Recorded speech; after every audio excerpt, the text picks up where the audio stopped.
Hi, ഞാൻ Vijayalakshmi. Welcome to my YouTube channel R4V garden. ഇന്നത്തെ എൻ്റെ വീഡിയോ എന്ന് പറയുന്നത് ഒരു ചെറിയ വിളവെടുപ്പ് വീഡിയോ ആണ്. അപ്പോൾ ടെറസ് ഗാർഡനിൽ കുറച്ച് പച്ചക്കറികളാണ് ഇന്ന് വിളവെടുക്കുന്നത്. നമുക്ക് വളരെ വേഗത്തിൽ നട്ടെടുക്കാൻ പറ്റുന്നതും വിളവൊക്കെ വേഗത്തിൽ തന്നെ തരുന്നതുമായ ഒരു ചെടിയാണ് പയറെന്ന് പറയുന്നത്. പയർ ചെടികളെ പല പ്രായത്തിലുള്ള വച്ച് പിടിപ്പിക്കുകയാണെന്നുണ്ടെങ്കിൽ നമുക്ക് ദിവസം ആവശ്യത്തിനുള്ള പയർ നമുക്ക് തോട്ടത്തിൽ നിന്ന് തന്നെ പറിച്ചെടുക്കാം. ഇത് വള്ളിപ്പയറാണ്.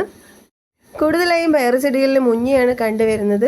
നമ്മൾ തുടക്കം മുതൽ തന്നെ ശ്രദ്ധിക്കുകയാണെന്നുണ്ടെങ്കിൽ അതിനെല്ലാം മാറ്റിയെടുക്കാനായിട്ട് സാധിക്കുന്നതാണ്. പിന്നെ പാവയ്ക്കയുണ്ട്. ഇനിയുള്ളതെന്ന് പറഞ്ഞാൽ കോവയ്ക്കയുടെ വിളവെടുപ്പാണ്. കോവയ്ക്കൊക്കെ തന്നെ പയറിനെ പോലെ നമുക്ക് വന്നിട്ടുള്ള ദിവസങ്ങളിൽ തോട്ടത്തിൽ നിന്ന് പറിച്ചെടുക്കാൻ സാധിക്കുന്നതാണ്. ഇത് താഴെ നട്ടിട്ടുള്ള കോവയ്ക്കാണ്. അതിൻ്റെ വള്ളികളൊക്കെ തന്നെ ടെറസിൽ വന്നിട്ട് അവിടെ നിന്നാണ് പറിച്ചെടുക്കുന്നത്. ഇനിയുള്ളതെന്ന് പറയുന്നത് നിത്യവൈതനികയാണ്. അതും ഒരു പരിചരണത്തിൻ്റെ ആവശ്യമില്ലാതെ തന്നെ നമുക്ക് വിളയിച്ചെടുക്കാൻ പറ്റുന്ന ഒന്നാണ്.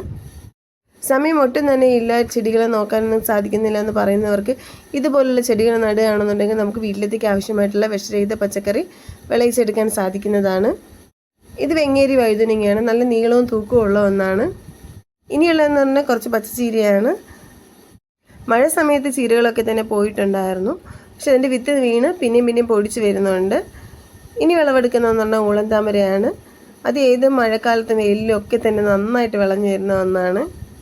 നമ്മൾ എല്ലാ ചെടികളും നടുമ്പോഴും നമ്മളുടെ മണ്ണിൽ എപ്പോഴും കുമ്മായിട്ടൊന്ന് വെയിൽ ഒളിച്ചിട്ട് വേണം നടാനായിട്ട്. അങ്ങനെയാണെന്നുണ്ടെങ്കിൽ നമുക്ക് നല്ല കായ്ഫലം തന്നെ കിട്ടുന്നതാണ്. ഇനി കുറച്ച് വെള്ളക്കാന്താരിയാണ് വിളവെടുക്കുന്നത്. വെള്ളക്കാന്താരി ധാരാളം തന്നെ നമുക്ക് വിളവ് തരുന്ന ഒന്നാണ്. പറിച്ചെടുക്കും തോറും ഉണ്ടായിക്കൊണ്ടേയിരിക്കും. ഇനി ഇതിനൊരു കുരുടിപ്പ് രോഗം എന്തെങ്കിലും വരികയാണെന്നുണ്ടെങ്കിൽ നമ്മൾ നാമ്പ് നുള്ളിയിട്ട് വേപ്പെണ്ണ വെള്ളത്തിൽ മിശ്രിതമൊക്കെ സ്പ്രേ ചെയ്ത് കൊടുത്തു കഴിഞ്ഞാൽ ഇത് നല്ല രീതിയിൽ തന്നെ ആയി വരുന്നതാണ്. അപ്പോൾ ഇന്നത്തെ വിളവെടുപ്പ് ഇത്രയേ ഉള്ളൂ. പയർ, പാവയ്ക്ക, മുളക്, കോവയ്ക്ക, വഴുതനങ്ങ, നിത്യവഴുതനങ്ങ, ചീര. കൃഷിയെ സ്നേഹിക്കുന്നതിൻ്റെ എല്ലാ കൂട്ടുകാരും വീട്ടിൽ ഒരു ചെടിയെങ്കിലും വെച്ച് പിടിപ്പിക്കാൻ വേണ്ടി ശ്രമിക്കുക. എൻ്റെ വീഡിയോ ഇഷ്ടമായാൽ ലൈക്ക് ചെയ്യാനും ഷെയർ ചെയ്യാനും സബ്സ്ക്രൈബ് ചെയ്യാനും മറക്കരുത്. താങ്ക്